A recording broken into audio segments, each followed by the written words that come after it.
اعوذ باللہ من الشیطان الرجیم، بسم اللہ الرحمن الرحیم۔ اسلامی آداب معاشرت میں بسم اللہ کو اہم مقام حاصل ہے۔ ہمارے ہادی و مرشد صلی اللہ علیہ وآلہ وسلم نے یہ سبق دیا ہے کہ ہر کام بسم اللہ سے شروع کرو۔ یہاں تک فرمایا، دروازہ بند کرو تو اللہ کا نام لیا کرو، دیا بجھاؤ تو اللہ کا نام لیا کرو، اپنے برتن ڈھانپو تو اللہ کا نام لیا کرو، اپنی مشق کا منہ باندھو تو اللہ کا نام لیا کرو۔ مقصد یہ ہے کہ ہر کام چھوٹا ہو یا بڑا کرتے وقت انسان اپنے کارساز حقیقی کا نام لینے کا خوگر ہو جائے، تاکہ اس کی برکت سے مشکلیں آسان ہوں، اس کی تائید و نصرت پر اس کا توکل پختہ ہو۔ نیز جب اسے ہر کام شروع کرتے وقت اللہ کا نام لینے کی عادت ہو جائے گی تو وہ ہر ایسا کام کرنے سے رک جائے گا جس میں اس کے رب تعالیٰ کی ناراضی ہو۔ امام قرطبی نے صحیح سند سے یہ حدیث نقل کی ہے کہ عثمان رضی اللہ تعالیٰ عنہ نے شکایت کی کہ یا رسول اللہ صلی اللہ علیہ وآلہ وسلم، جب سے مشرف بالاسلام ہوں جسم میں درد رہتا ہے۔ تو حضور پاک صلی اللہ علیہ وسلم نے فرمایا کہ جہاں درد ہو وہاں ہاتھ رکھ کر 3 بار بسم اللہ پڑھو اور 7 بار یہ جملہ کہو، اعوذ بعزت اللہ وقدرت من شر ما اجد احاذر۔ یہ نمبر 3، یہ دونوں مبالغے کے صیغے ہیں۔ ان کا ماخذ رحمت ہے، اور رحمت الہی سے مراد اس کا وہ انعام و اکرام ہے جس سے وہ اپنے مخلوق کو سرفراز فرماتا رہتا ہے۔ وجود زندگی، علم، حکمت، قوت، عزت اور عمل صالح کی توفیق سب اس کی رحمت کے مظاہر ہیں۔ یہ اس کی بے پایہ رحمت ہی تو ہے جس نے کسی استحقاق کے بغیر انسان کی جسمانی اور روحانی بالیدگی کے سب سامان فراہم فرما دیے۔ یہ اس کی بے حدود بے حساب رحمت ہی تو ہے کہ ہماری لگاتار ناشکریوں اور نافرمانیوں کے باوجود وہ اپنے لطف و کرم کا دروازہ بند نہیں کرتا۔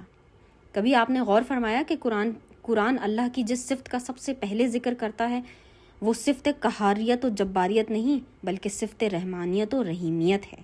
یہ اس لیے کہ بندے کا جو تعلق اللہ تعالیٰ سے ہے اس کا دار و مدار خوف و ہراس اور رعب و دبدبہ پر نہ ہو بلکہ رحمت و محبت پر ہو، کیونکہ یہی وہ اکسیر ہے جس سے انسان کی خفتہ صلاحیتیں بیدار ہوتی ہیں اور پنہا توانائیاں آشکار۔ اور یہی معراج انسانیت ہے کہ انسان اپنے آپ کو عیاں دیکھ لے۔ بعض حق ناشناس کہتے ہیں کہ اسلام کا خدا خونی ہے اور اپنے ماننے والوں کو خونخواری سکھاتا ہے۔ کاش وہ اسلام کی مقدس کتاب کے پہلے صفحے کی پہلی آیت ہی پڑھ لیتے تو انہیں پتہ چل جاتا کہ اسلام کا خدا خونخواری نہیں الرحمن ہے۔ اس کی رحمت کا وسیع دامن کائنات کے ذرے ذرے کو آغوش لطف و کرم میں لیے ہے۔ اسلام کا خود اسفاق نہیں بلکہ الرحیم ہے۔ اسلام کا خدا صفاق نہیں بلکہ الرحیم ہے۔ اس کی رحمت کا بادل ہر وقت برستا ہی رہتا ہے۔ جیسے پہلے عرض کی کہ یہ دونوں مبالغے کے صیغے ہیں، اس کا معنی صرف رحمت کرنے والا نہیں بلکہ بہت اور ہر وقت رحمت کرنے والا ہے۔ لیکن الرحمن میں الرحیم سے بھی زیادہ مبالغہ ہے، یعنی بہت ہی رحم فرمانے والا، اتنی رحمت فرمانے والا ہے جس سے زیادہ کا تصور ہی نہیں کیا جا سکتا۔ بسم اللہ الرحمن الرحیم، الحمدللہ رب العالمین۔ ترجمہ: تعریف اللہ ہی کے لیے ہے جو تمام کائنات کا رب ہے۔ تفسیر: ہر خوبی و کمال جس کا ظہور اختیار اور ارادے سے ہو اس کی ستائش و ثنا کو عربی میں حمد کہتے ہیں۔ تو اس لفظ حمد نے اس حقیقت کو بے حجاب کر دیا کہ اللہ تعالیٰ کی صفات کمال سے مستف ہونا اضطراری اور غیر اختیاری نہیں بلکہ اس کی اپنی مرضی اور ارادے کی جلوہ نمائی ہے۔ کمال کہیں بھی ہو، جمال کسی روپ میں ہو، اسی کی کرشمہ سازی ہے، اسی کی با اختیار تدبیر کا اعجاز ہے۔ تو ستائش و تعریف کسی کی بھی کی جائے حقیقت میں اسی ذات بے ہمتا کی ہے جس کی قدرت و اختیار سے اس عالم رنگ و بو کی ساری رنگینیاں اور رعنائیاں روح پذیر ہیں۔ اسی لیے فرمایا الحمدللہ۔ سورہ فاتحہ کا آغاز الحمدللہ سے کیا۔ نیز اس صورت میں دعا بھی ہے اور دعا کے آداب سے یہ بھی ہے کہ مولا کریم جس کے سامنے وہ دامن طلب پھیلا رہا ہے اس کی بخشش بے انداز اور عنایت جہاں پرور کا اعتراف کرے۔ رب مصدر ہے، اس کا معنی ہے تربیت، اور تربیت عربی میں کہتے ہیں کسی چیز کو اس کی ازلی استعداد و فطری صلاحیت کے مطابق آہستہ آہستہ مرتبہ کمال تک پہنچانا۔ اللہ تعالیٰ کی بے شمار نعمتوں سے منعم کے اعتبار سے اعلیٰ ترین نعمت تربیت ہے۔ اس لیے حمد کے فوراً بعد اس کا ذکر فرما کر حامد کو یاد دلایا کہ جس کی تو حمد کر رہا ہے وہی ہر حمد کے لائق ہے، کیونکہ اسی نے تجھے ضعف و ناتوانی، جہالت و بے بسی کی حالت سے نکال کر اس منزل تک پہنچایا۔ عالمین عالم کی جمع ہے، اور یہ ماخوذ ہے علم بمعنی علامت و نشانی سے، کیونکہ ہر چیز اپنے پیدا کرنے والے کا پتہ دیتی ہے۔ نیز اس میں اس لطیف نکتے کی طرف اشارہ ہے کہ اسلام کا خدا کسی خاص قوم، نسل اور وطن کا خدا نہیں، تاکہ اس کی نوازشات کسی خاص قوم و نسل کے ساتھ ہی مخصوص ہوں، بلکہ اس کی ربوبیت کا رشتہ کائنات کی ہر شے کے ساتھ یکساں ہے، اور اسی لیے اس کے لطف و احسان کے سب مساوی طور پر حقدار ہیں، بشرط یہ کہ وہ اس کے احکام کی بجاوری سے اپنے آپ کو اس کا اہل ثابت کریں۔ الرحمن الرحیم، رحمان اور رحیم ہے، تفسیر نہیں ہے۔ مالک یوم الدین، روز جزا کا مالک ہے، تفسیر۔ مالک کہتے ہیں وہ ہستی جو اپنے ملک میں جو چاہے کر سکے۔ اس لفظ سے ان عقائد باطلہ کی تردید ہو گئی جن میں ہندوستان کے مشرق اور کسی دوسری قومیں مبتلا تھیں، یعنی خدا ہر مجرم کو سزا دینے پر مجبور ہے، اسے معاف کرنے کا ہرگز اختیار نہیں۔ قرآن نے فرمایا وہ مالک و مختار ہے، اور ہر چیز جن و انس سب اس کی ملکیت ہے، جسے جیسے چاہے ان سے سلوک فرمائے۔ اگر مجرم کو سزا دینا چاہے تو اسے کوئی نہیں روک سکتا، اور اگر بخشنا چاہے تو اسے کوئی نہیں ٹوک سکتا۔ دین کا معنی ہے حساب اور جزا۔ لبید کہتا ہے ثواب و عذاب کی تعبیر لفظ دین سے کی تاکہ پتہ چلے کہ یہ ثواب و عذاب بلا وجہ نہیں، بلکہ ان کے اعمال کا طبعی ثمر ہے جس سے مضر نہیں۔ مقصد یہ ہے کہ انسان گناہوں کی لذت میں کھو کر ان برے نتائج سے بے خبر نہ ہو جائے جو رونما ہو کر رہیں گے۔ اپنی عمر ناپائیدار اور اس کی فنا پذیر راحتوں اور عزتوں پر مغرور ہو کر اس دن کو نہ بھول بیٹھے جبکہ انصاف کے ترازو میں اس کا ہر چھوٹا بڑا نیک و بد عمل تولا جائے گا۔ اس میں شک نہیں کہ وہ رب ہے، اس میں کلام نہیں کہ اس کی رحمت بے پایاں ہے، لیکن اس کی یہ صفت کمال بھی ہر وقت پیش نظر رہے کہ وہ عادل ہے۔ حق تو یہ ہے کہ عدل کے بغیر اس کی صفات ربوبیت اور رحمت کا کامل ظہور ہو ہی نہیں سکتا۔ کان کھول کر سن لو، وہ دن آنے والا ہے جب ستوت و جبروت کے سب مہوم پہ کر مٹ جائیں گے، اکڑی ہوئی سب گردنیں جھک جائیں گی، ظاہر و باطن میں اسی کی فرما روائی ہوگی جو حقیقی فرما روا ہے۔ کتنی افسوسناک حقیقت ہے کہ وہ امت جس کے دین کے بنیادی عقائد میں روز و جزا پر ایمان لانا ہے، میدان عمل میں اس کی غالب اکثریت میں اس ایمان کا کوئی اثر محسوس ہی نہیں کیا جاتا۔ وہ روز حساب اور مکافات عمل کے قانون سے یوں غافل ہیں گویا کسی نے انہیں بات بتائی ہی نہیں۔ ایاک نعبد و ایاک نستعین، ہم تیری ہی عبادت کرتے ہیں اور تجھ ہی سے مدد مانگتے ہیں۔ عبادت کیا ہے؟ آپ کو لغت و تفسیر کی ساری کتابوں میں اس کے معنی ملے گا، یعنی حد درجہ کی عاجزی اور انکسار عبادت ہے۔ مفسرین اس کی مثال سجدے سے دیتے ہیں، حالانکہ صرف سجدہ ہی عبادت نہیں بلکہ حالت نماز میں تمام حرکات و سکنات عبادت ہیں۔ ہاتھ باندھ کر کھڑے ہونا، رکوع اور رکوع کے بعد ہاتھ چھوڑ کر کھڑے ہونا، سجدہ اور اس کی حالت اتحیات میں دو جانوں بیٹھنا، سلام کے لیے دائیں بائیں منہ پھیرنا، یہ سب عبادت ہیں۔ اگر عبادت صرف تزلزل و انکسار کے آخری مرتبے کا نام ہے اور یہ آخری مرتبہ سجدہ ہی ہے تو کیا یہ باقی چیزیں عبادت نہیں؟ اس کا تصور بھی نہیں کیا جا سکتا۔ اور اگر یہ ساری چیزیں مطلقاً عبادت ہیں تو اگر کوئی شاگرد اپنے استاد کے سامنے اور بیٹا اپنے باپ کے سامنے دو جانوں ہو کر بیٹھتا ہے، ان کی آمد پر کھڑا ہو جاتا ہے، تو یہ کہنا درست ہوگا کہ اس نے اپنے استاد یا باپ کی عبادت کی اور ان کو معبود بنا لیا؟ حاشا دو کلا۔ پھر وہ کون سی چیز ہے جو ان حرکات و سکنات کو اگر یہ نماز میں ہوں تو عبادت بنا دیتی ہے، اور یوں کھڑے ہونے کو، ہاتھ باندھے یا کھولے، اس طرح بیٹھے، دائیں بائیں منہ پھیرنے کو تزلزل و انکسار کے آخری مرتبے تک پہنچا دیتی ہے؟ اور اگر یہی امور نماز سے خارج ہوں تو نہ ان میں غائطہ وضو ہے اور نہ یہ عبادت متصور ہوتے ہیں۔ تو اس کا ممیز ایک ہی ہے، اور وہ یہ کہ جس ذات کے لیے اور جس کے سامنے آپ یہ افعال کر رہے ہیں اس کے متعلق آپ کا عقیدہ کیا ہے۔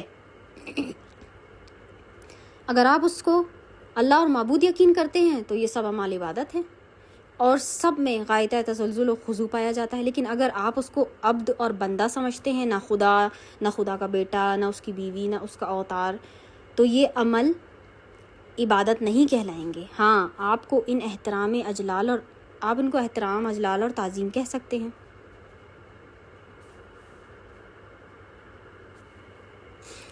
یہ سمجھ لینے کے بعد اب یہ بات خود بخود واضح ہو گئی کہ اللہ تعالیٰ کی ذات پاک کے بغیر کوئی دوسری چیز ایسی نہیں جس کی عبادت شرعاً یا عقلاً درست ہو۔ سب سے بالادر اور قوی تر وہ، سب کا خالق اور سب کو اپنی تربیت سے مرتبہ کمال تک پہنچانے والا وہ، لطف و کرم پہم مہ برسانے والا وہ، بندہ ہزار خطائیں کریں لاکھوں جرم کرے اپنی رحمت سے معاف کر فرمانے والا وہ، اور قیامت کے دن ہر نیک و بد کی قسمت کا فیصلہ کرنے والا وہ۔ تو اسے چھوڑ کر انسان کسی غیر کی عبادت کرے تو آخر کیوں؟ بلکہ اس کے بغیر اور ہے ہی کون جو معبود اور اللہ ہو اور اس کی پرستش کی جائے۔ اس لیے قرآن نے ہمیں صرف یہی تعلیم نہیں دی کہ نعبدو کا، کہ ہم تیری عبادت کرتے ہیں، کیونکہ اس میں یہ احتمال بھی ہے کہ ہم تیری عبادت کرتے ہیں اور تیرے ساتھ اوروں کی بھی کرتے ہیں، بلکہ یہ سبق سکھایا کہ ایاک نعبدو، صرف تیری ہی ہم عبادت کرتے ہیں اور کسی کی نہیں کرتے۔ فرماتے ہیں یہاں 3 چیزیں ہیں، عابد، عبادت اور معبود۔ عارف کو چاہیے کہ اس مقام پر اپنے آپ کو بھول جائے، اس مقام پر اپنے آپ کو بھی بھول جائے، عبادت کو بھی مقصود نہ بنائے، بلکہ اس کی نگاہ ہو تو صرف اپنے معبود حقیقی پر، تاکہ اس کے انوار جمال و جلال کے مشاہدے میں استغراق کی نعمت سے سرفراز کیا جائے۔ اس لیے فرمایا ایاک نعبد، عابد واحد ہے لیکن صیغہ جمع کا استعمال ہو رہا ہے۔ اس میں نکتہ یہ ہے کہ اپنی ناقص عبادت کو مقربین بارگاہ سمدیت کی اخلاص و نیاز میں ڈوبی ہوئی عبادت کے ساتھ پیش کرے، تاکہ ان کی برکت سے اس کی عبادت کو بھی شرف پذیرائی نصیب ہو۔ اہدنا الصراط المستقیم، ترجمہ ہمیں سیدھا راستہ دکھا۔ تفسیر، لغت میں ہدایت کا معنی ہے لطف و عنایت سے کسی کو منزل مقصود تک پہنچا دینا۔ اللہ تعالیٰ کی عظمت و کبریائی کے بیان کے بعد، اس کے مسلسل انعامات کے اعتراف کے بعد، اپنی عبودیت اور ناتوانی کا اعلان کرنے کے بعد، انسان اب اپنے رحمان و رحیم رب کے حضور میں دعا کے لیے ہاتھ پھیلا کر گویا عرض کرتا ہے، میں کمزور ہوں، نفس کی فریب کاریاں اور شیطان کی وسوسہ اندازیاں بہت شدید ہیں، خود تو میری دستگیری فرما، اپنے لطف و کرم سے مجھے سیدھے راستے پر ثابت قدمی سے چلتے رہنے کی توفیق بخش اور اپنی رضا کی منزل تک پہنچا۔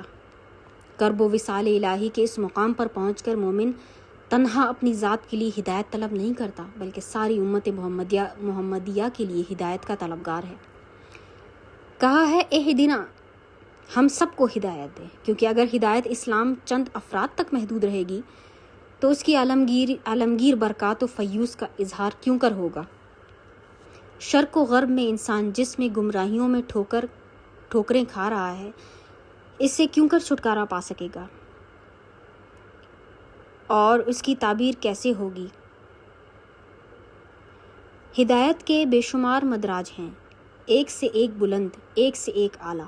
مومن جب یہ دعا مانگتا ہے کہ تو اس کا مقصد یہ ہوتا ہے کہ اسے اس کے موجودہ مقام کرب و ہدایت سے عرفہ اور اعلیٰ مقام پر فائز فرمایا جاوے، یا شیطان کی وسو اندازی اور نفس کی کمزوری کے باعث قدم کے پھسل جانے کا جو ہر لحظہ خطرہ ہے، اس سے اسے محفوظ رکھا جائے اور اسے اس راہ پر ثبات نصیب ہو، اور وہ دام واپسی تک شیطان کے ہر دام فریب کو تار تار کرتا ہوا راہ ہدایت پر بڑھتا چلا جائے۔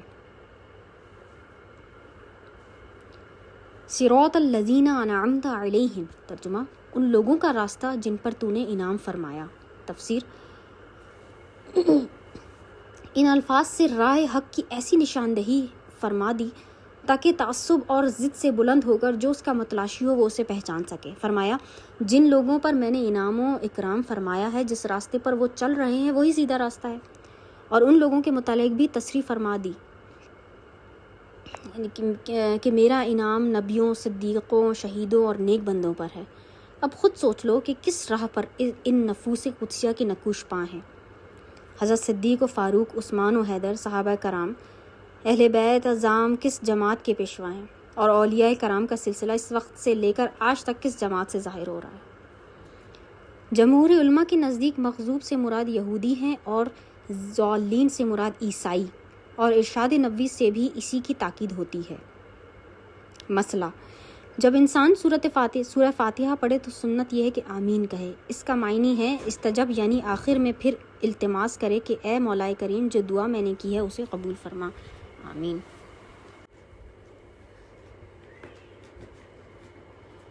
غیر المغضوب علیہم ولا الضالین، غیر المغضوب علیہم ولا الضالین، جو معذوب نہیں ہوئے، جو بھٹکے ہوئے نہیں ہیں۔ تفسیر: یعنی انعام پانے والوں سے مراد وہ لوگ نہیں ہیں جو بظاہر عارضی طور پر تیری دنیاوی نعمتوں سے سرفراز تو ہوتے ہیں مگر دراصل وہ تیرے غضب کے مستحق ہوا کرتے ہیں اور اپنی فلاح و سعادت کی راہ گم کیے ہوئے ہوتے ہیں۔ اس سلبی تشریح سے یہ بات خود کھل جاتی ہے کہ انعام سے ہماری مراد حقیقی اور پائیدار انعامات ہیں جو راست روی اور خدا کی خوشنودی کے نتیجے میں ملا کرتے ہیں، نہ کہ وہ عارضی اور نمائشی انعامات جو پہلے بھی فرعونوں اور نمرودوں اور قارونوں کو ملتے رہے ہیں اور آج بھی ہماری آنکھوں کے سامنے بڑے بڑے ظالموں اور بدکاروں اور گمراہوں کو ملے ہوئے ہیں۔